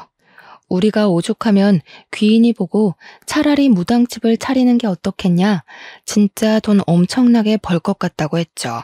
그랬더니 귀인이가 그게 얼마나 고된 삶인지 잘 알아서 죽어도 싫다고 딱 잘라 거절하더라고요. 자기가 꿈에서 이것저것 보긴 하는데 신내림을 받은 것도 아니고 그럴 필요도 없어서 굳이 무당이 되고 싶진 않다고 했어요. 매번 볼 수 있는 것도 아니고 꿈에 가끔 나올 때가 있어서 필요한 부분만 알려주는 거라고 다른 건 기대도 하지 말래요. 우리는 그 사건으로 더욱 돈독해질 수 있었습니다. 사회인이 되어서도 친한 관계를 유지하고 지낼 수 있었던 건 전부 귀인이 덕이었어요. 제 친화력으로 붙게 된 모임이라고 생각했지만 우리 모임의 주축은 귀인이 다름없었습니다. 저와 은영이, 민지가 전부 취직을 하는 동안 귀인이는 백수 생활을 유지했어요. 그 이유는 대학을 진학하지 않은 이유와 비슷했는데 너무 많은 사람들을 알게 되면 꿈을 꾸는 게 피곤하다는 이유였습니다. 뭐 그것뿐만 아니라 학창시절에 저희를 알기 전까지 꾸준히 소문으로 인한 왕따를 당했으니 사람이 싫을 법도 하겠죠. 그렇게 우리의 나이가 30이 넘어가고 민지와 은영이는 결혼을 하게 되었습니다. 웃긴 건 민지네 어머님이 민지가 예비 신랑을 소개해주는 자리에 귀인이를 불렀다는 겁니다. 귀인이 입에서 너무 잘 어울리는 한 쌍이네요 라는 말이 나올 때까지 귀인이만 쳐다봤다고 하시던데 제가 그 말을 듣고 얼마나 웃었는지 몰라요. 귀인이 말이 진짜였는지 민지는 결혼을 한 이후에 일이 술술 잘 풀리기 시작했고 민지네 어머님은 귀인이를 정말 떠받들여 주었답니다. 정작 귀인이는 비혼주의자라면서 결혼을 절대 하지 않을 거라고 이야기했고 저는 남자친구조차 없었습니다. 친구들이 결혼할 때 부케도 제가 받았는데 남자친구조차 없으니까 슬슬 걱정이 되더라고요. 그래서 귀인이를 붙잡고 내가 뭐가 문제냐, 나는 왜 남자친구가 없냐 물어봤더니 귀인이가 귀를 후벼 파는 겁니다.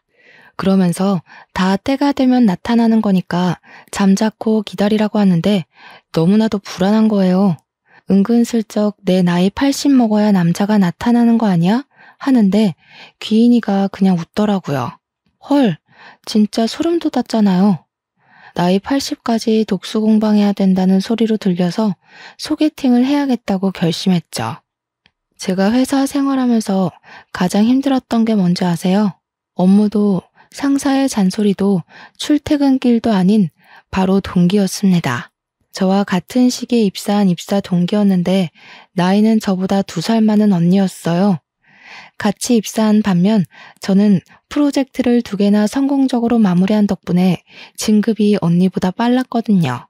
회사 언니는 그런 저를 무척이나 시기 질투했었습니다. 제가 성격이 모난 데 없이 활발하고 서글서글한 성격인데 회사 언니는 별명이 툴툴이었어요. 뭐만 하면 툴툴거리고 동기들을 까내리고 상사에게도 눈을 치켜뜨고 사회생활 할 줄 모르는 전형적인 부류였습니다. 그러니 윗선에서도 예쁘게 보질 않고 자꾸만 승진을 누락시키게 되는 거였죠. 저랑 별로 친한 언니는 아니었지만 자리도 가깝고 입사 동기인지라 주변에서 이것저것 많이 묶어서 일을 시키긴 했어요. 근데 일을 할수록 이 언니가 정말 별로더라고요. 저를 고깝게 보는 눈빛도 좀 그랬고요. 거기다가 분위기를 얼마나 갑분싸로 만드는지 유머를 유머로 소비하지 못하는 그런 부류 있잖아요. 딱 회사 언니에게 어울리는 말이었죠. 농담을 해도 어찌나 뼈가 살벌하게 있는지 주변에서 아무도 웃지 못하게 만드는 사람이었습니다. 지 잘난 거 하나 없는데 지 잘난 맛에 살아서 사람들 무시하고 깔보고 그런 유형이요. 그러니까 자연스럽게 회사 사람들도 언니를 피하는데 자기만 모르고 자꾸 둘러붙는 눈치도 없는 사람이었습니다. 회사 과장님이 명품백을 들고 온 날 대놓고 이거 짭이죠? 하는데 그 주둥이를 정말 꿰매고 싶은 심정이었죠. 그런 언니가 저에게 소개팅 제안을 해온 겁니다. 처음에는 당연히 거절부터 했습니다. 그냥 저 한번 엿먹으려고 그런가 싶어서 죽어도 싫다고 했어요. 그런 거 있잖아요. 소개팅을 했는데 대머리가 나왔다. 팔이 한쪽 없더라 하는 이야기요. 딱 제 이야기가 될 것 같아서 웃는 낯으로 거절을 했는데 이 언니가 며칠을 붙잡고 이야기를 하는 거예요. 너무너무 괜찮은 사람인데 한 번만 만나보라고요. 그래서 저도 똑같이 말했어요. 너무너무 괜찮은 사람이면 대리님이 만나지 왜 절 소개해 주냐고요. 그러니까 저한테 자긴 남자친구가 있다면서 회사에서 유일하게 친한 동생이니까 소개해 주는 거래요. 누가 누구랑 친하다는 건지, 하하. 그러더니 저한테는 상의도 없이 제 휴대폰 번호를 넘겼더라고요. 이미 휴대폰 번호까지 넘어간 거 한번 딱 만나고 거절해야겠다 싶어서 알겠다고 했습니다. 어차피 만남을 이어가는 건 서로의 몫이지 언니가 참견할 만한 건 아니니까요. 약속을 잡고 만났는데 아니 정말 예상 밖으로 너무 멀끔하고 괜찮은 사람이 앉아있는 게 아니겠어요? 무슨 생긴 게 한쪽 쌍꺼풀만 있고 가마도 쌍가마라서 미신을 믿는 저에게는 좀 걸리는 부분이긴 했지만 너무너무 괜찮은 사람이었습니다. 배려심도 좋고 말도 유머 있게 하는데 생긴 것까지 진하게 생겨서 호감형 얼굴이고 키까지 컸어요. 더군다나 대기업에 다닌다고 하니까 두 번 볼 것도 없는 최고의 신랑감으로 느껴진 거죠. 그때는 살짝 의문이 들긴 했습니다. 회사 언니는 왜 이런 로또를 저에게 소개해 준 걸까 하는 의심이죠. 하지만 그것도 잠깐. 결국 동기 언니에게 고맙다고 인사를 할 정도로 괜찮은 사람이라는 걸 알고 나서부터는 저는 그 남자에게 푹 빠지게 되었습니다. 한 번 만남이 두 번이 되고 두 번이 다섯 번이 되고 그렇게 시간이 갈수록 이 남자는 저와 천생연분이라는 생각이 들었습니다. 그래서 셀 수 없이 만남을 지속했을 무렵 저는 그 남자와 연애를 하기 시작했어요. 데이트를 할 때마다 조수석 차 문을 열어주고 안전벨트를 매주는 그런 세심한 남자였죠. 제가 지나가는 말로 와, 귤이 나올 때가 됐네. 벌써 귤 먹고 싶다 하니까 집으로 귤을 박스로 배송해주는 그런 남자였어요. 보석이나 가방같이 큰 걸 챙겨주진 않아도 일상에서 소소하게 제가 한 말을 기억했다가 하나하나 챙겨주는 남자요. 가랑비에 젖는다는 말처럼 저는 그에게 푹 빠져버렸고 이 남자 없는 일상은 생각할 수조차 없게 되었습니다. TV를 보다가도 와 저기 가보고 싶다 하는 곳은 기억해뒀다가 저를 꼭 데리고 가주는데 어찌 싫어할 수가 있을까요? 거기다가 취미생활도 완전 잘 맞는 거예요. 제가 은근히 몸치라서 운동 종류를 정말 싫어하거든요. 그런데 이 남자도 운동을 싫어한다고 하더라고요. 물론 그런 것 치고는 군살도 없고 매끈한 몸매이긴 했지만 영화관이라든지 전시회를 간다든지 제가 좋아하는 취미들을 일일이 챙겨주었어요. 당연히 연애하는 기간이 길어지면서 제 친구들에게도 자연스럽게 소개를 시켜주게 되었습니다. 결혼한 두 은영이, 민지, 그리고 귀인이까지 해서 5명이서 만났는데 제 길을 살려준다고 계산도 다 하고 친구들 하나하나 너무 잘 챙겨주었어요. 말도 잘 통하고 분위기도 잘 이끌어가는데 일부러 제 길을 더 살려주고 싶어서 하는 행동들이 있지 않겠어요?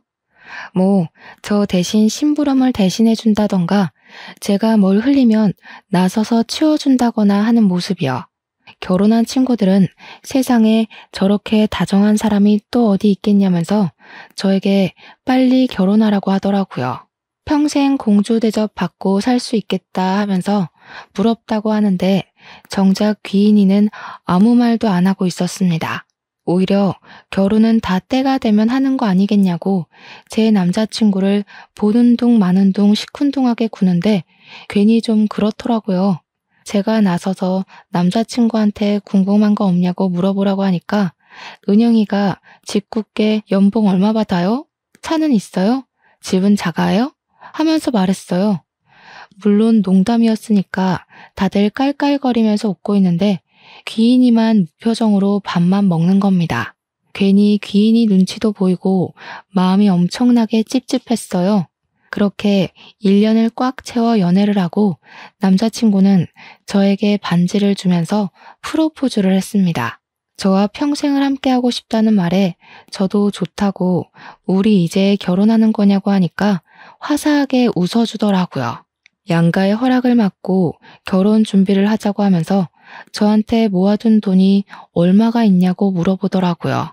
그때까지 서로의 연봉이 얼만지 모아둔 재산이 얼만지 정확하게 오픈을 하지 않았었거든요.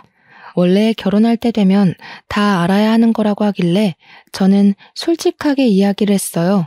적금은 8천만 원 정도 있고 월급은 이 정도 된다. 예전에 아버지께서 증여해 주신 오피스텔을 한 채 가지고 있어서 월세를 받고 있다고 했어요.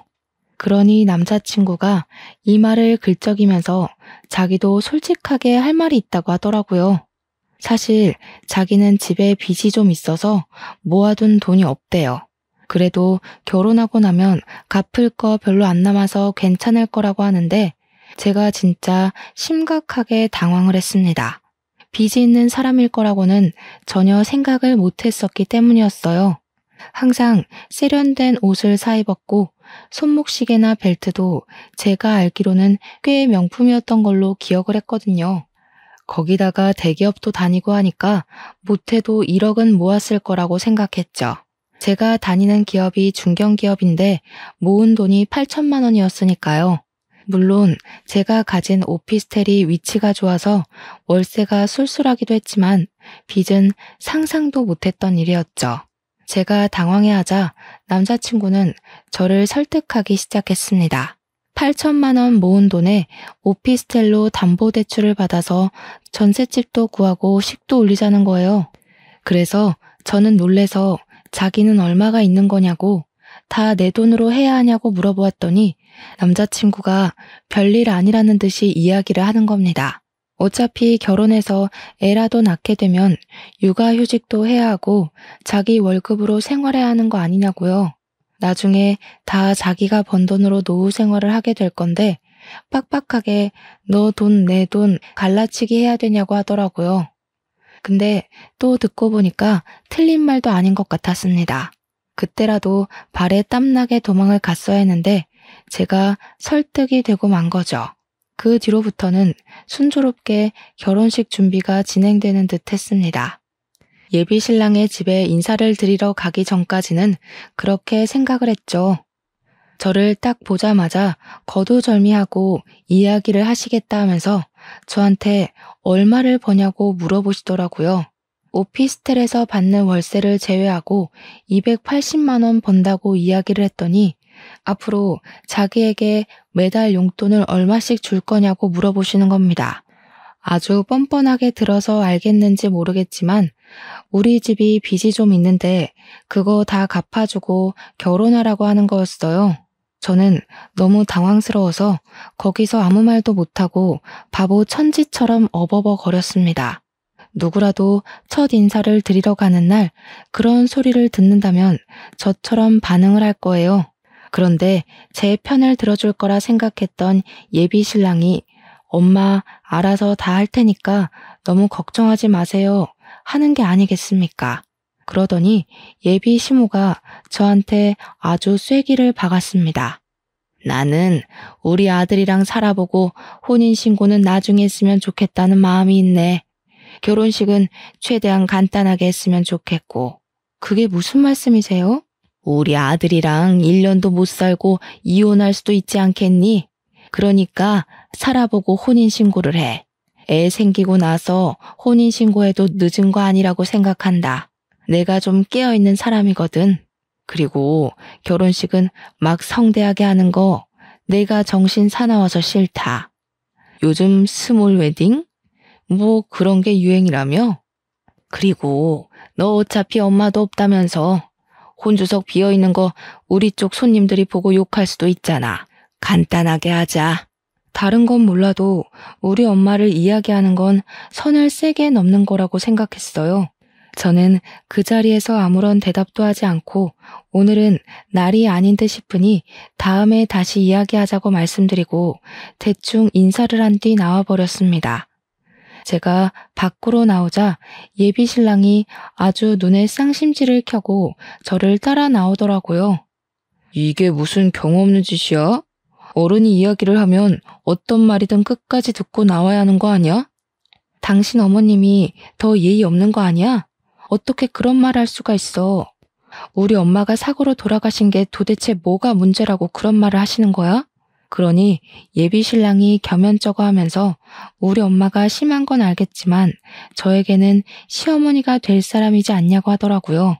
자기가 잘 말해둘 테니까 다음번에 만날 때는 사과부터 하라고 하는 겁니다.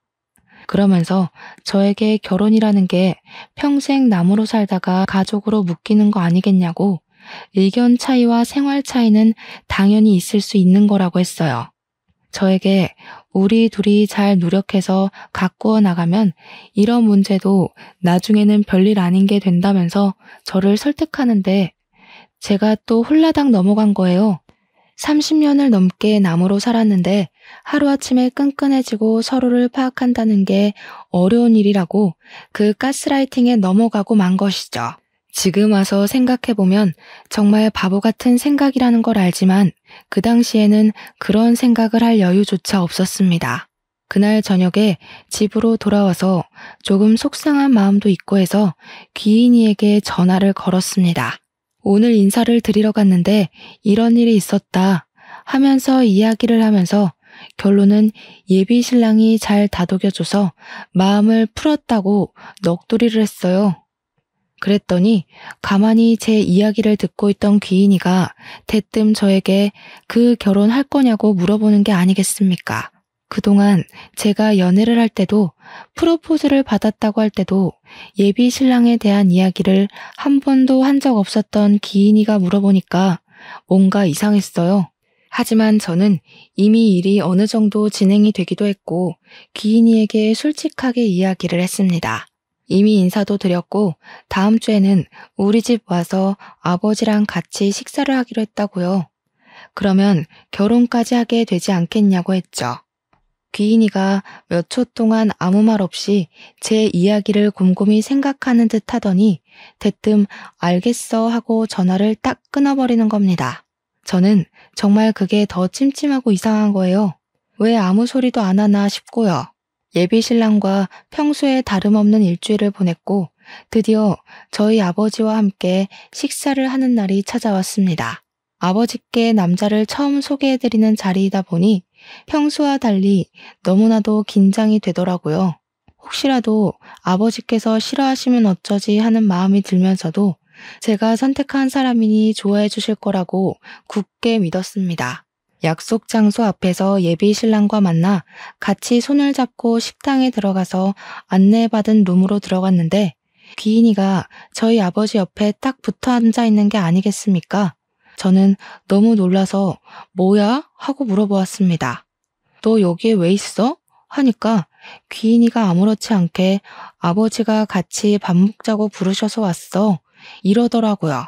예비 신랑의 얼굴은 좋지 않아 보였지만 아버지께서 귀인이를 보면서 끄덕이시더라고요. 내가 같이 밥 먹자고 불렀다. 우리 가족이나 다름없는 귀한 친구이니만큼 같이 보는 게 좋을 것 같아서 그랬어. 하시는데 예비 신랑도 더 말을 못했죠. 경우 없다고 생각하면서도 예비 장인어른의 말에 토를 달아 굳이 점수를 깎이고 싶지 않았던 거였을 거예요. 식사가 나오고 본격적으로 밥을 먹으면서 이야기를 하려고 했는데 아버지께서 일단 밥부터 먹고 이야기를 하자고 하셨습니다. 우리 딸 일하느라 고생했는데 든든히 밥은 먹어야 하지 않겠냐고 하시는데 예비 신랑도 끄덕이면서 맞장구를 치더라고요. 제가 밥을 먹는 동안 예비 신랑이 제 밥그릇 위에 생선살을 발라 놓아주고 갈비를 놓아주고 하는데 우리 아버지는 묵묵히 밥만 드시더군요. 평소 같으면 우리 딸한테 잘하는 남자라고 칭찬을 해주실 법도 한데 너무 싸늘하게 식사만 하시니까 기분이 별로였어요. 집에 가서 아버지께 투정이라도 부려야겠다 싶어서 일단 식사에 집중을 하고 어느 정도 다들 배가 부르자 전통차를 내어주시더라고요. 그래서 차를 마시면서 본격적인 결혼 이야기를 꺼내려고 물꼬를 틀었습니다. 그러자 귀인이가 대뜸 예비 신랑을 보면서 의미심장한 얼굴로 이야기를 하더라고요. 7년 전에 큰일을 한번 겪으셨네요. 무슨 일이 있었는지 그쪽 입으로 듣고 싶은데. 저는 무슨 말인가 싶어서 귀인이를 쳐다보다가 예비 신랑의 얼굴을 바라보았어요. 그러자 예비 신랑의 얼굴이 진짜 볼품없이 썩어 들어가는 겁니다. 저는 이게 다 무슨 소리인가 싶어서 예비 신랑을 향해 물어보았습니다. 7년 전? 왜? 오빠 무슨 일 있었어?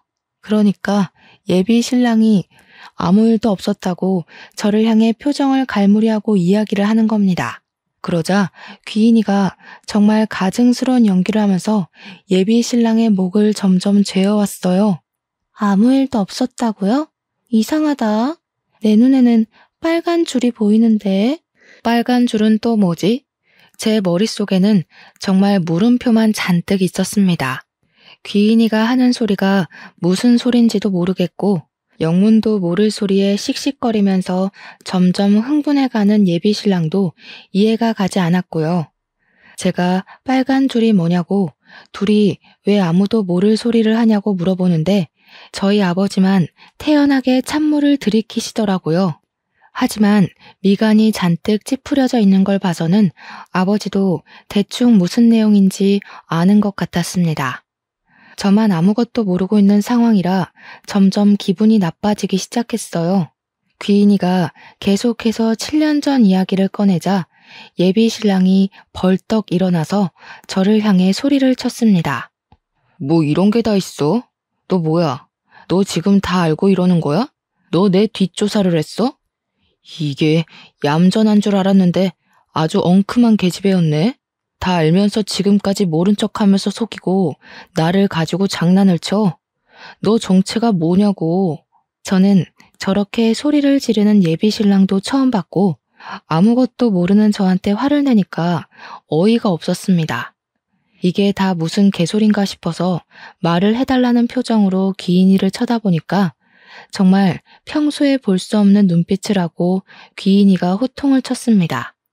이모가 선녀보살이라더니 귀인이가 꼭 선녀보살이 된 것 같은 모습이었어요. 어디 앞길 창창한 애들을 꼬셔다가 죄다 폐인을 만들어 놔? 네가 그러고도 사람이야? 네 뒤에 들러붙은 원통한 귀가 한두 개인 줄 알아?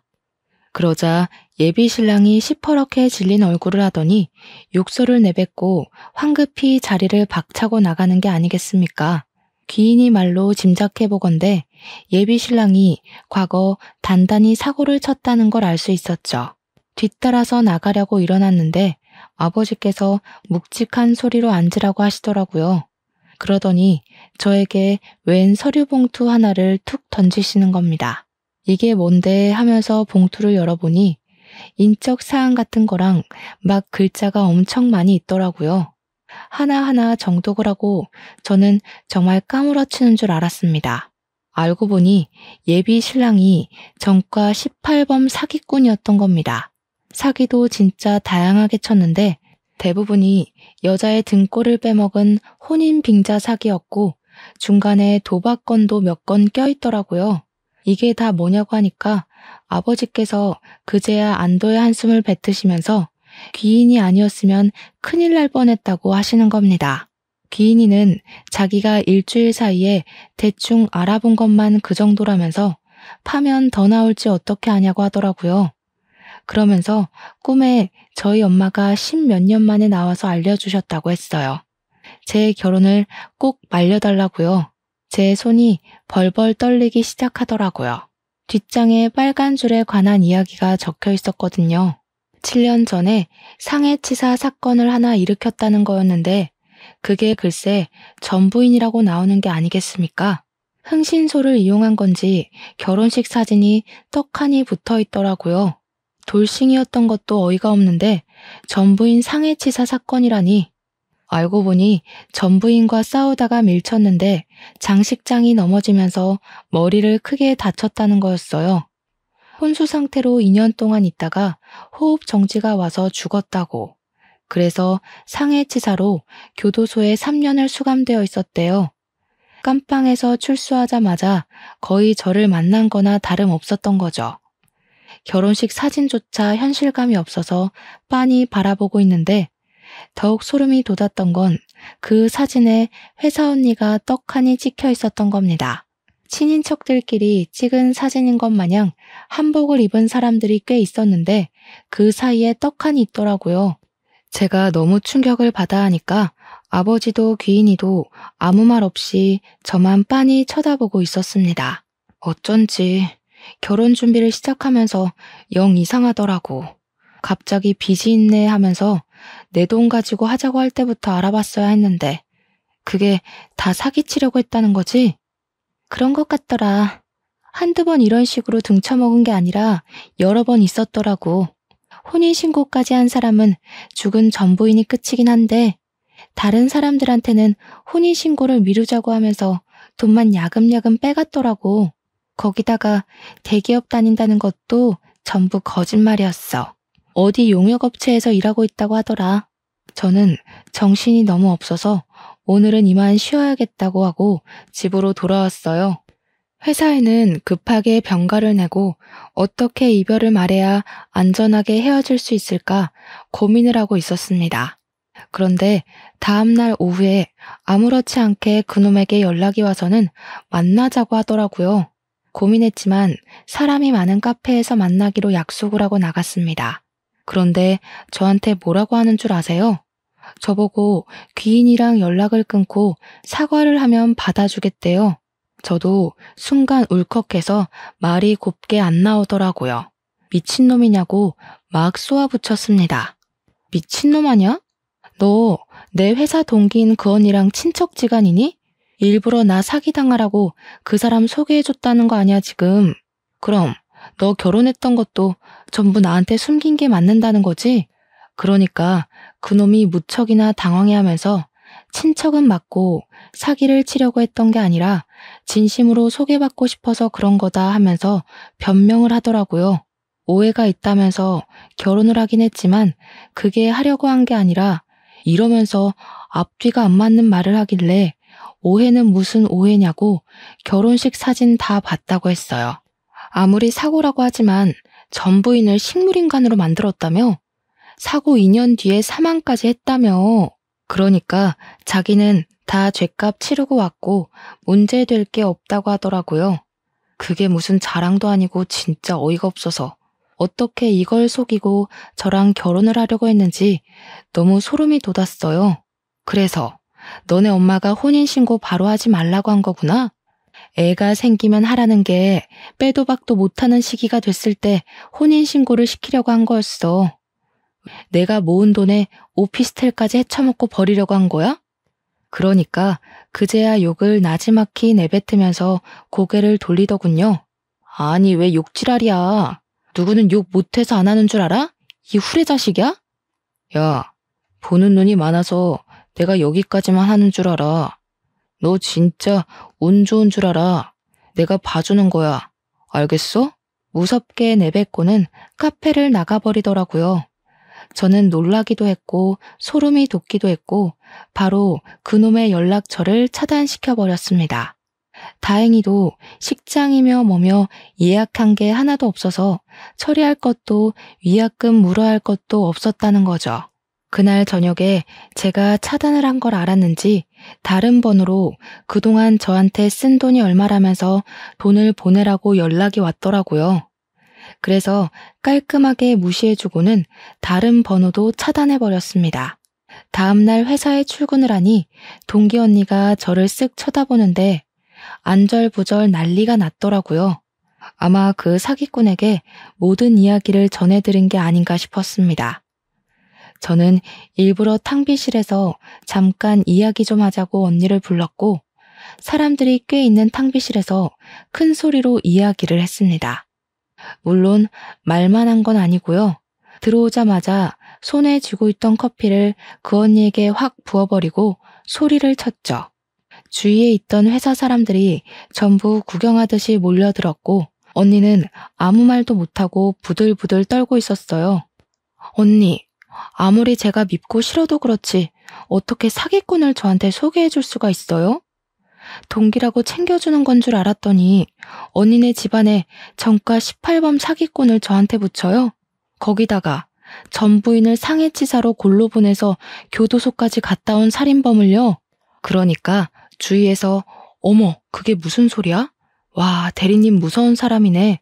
그렇게 안 봤는데 하면서 난리가 난 겁니다. 언니는 울고불고 자기가 잘못했다고 비는데 이게 잘못했다고 말로 해서 될 일이겠어요? 저는 당연히 상사에게 보고를 했습니다.